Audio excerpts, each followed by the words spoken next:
excitement, over excitement, losing your temperament can spoil, can destroy your all dreams, your all futures.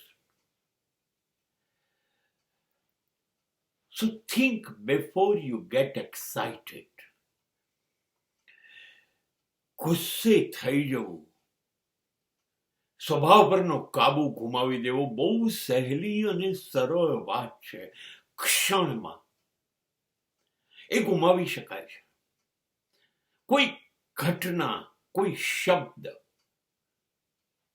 કોઈ વર્તન એવું બને છે કે આપણો કાબુ મગજ ઉપરથી તરત ગુમાવી દઈએ છીએ. જે ન થવું જોઈએ એવું શરૂ થઈ જાય છે, વિચારીએ છીએ, વર્તીએ છીએ, ત્યારે ભૂલી જઈએ છીએ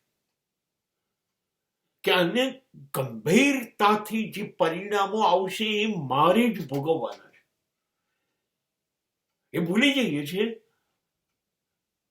અને ઉશ્કેરાટનું ને ગુસ્સાનું તો કેવું છે, ક્ષણિક હોય છે.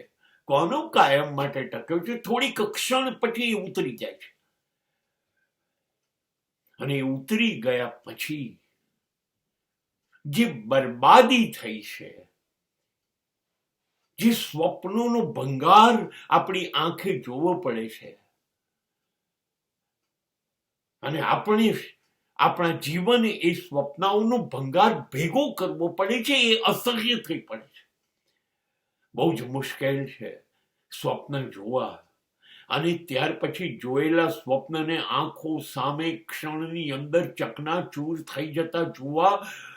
માય ગુડનેસ, આ પૃથ્વી પર જન્મ લીધા પછીની કમનસીબ ઘટના છે કે આપણે ઉશ્કેરાટ દ્વારા આપણા સ્વપ્નોની જ કબરનું સર્જન કરીએ છીએ, અને છતાંય નિયંત્રણ નથી રહેતું.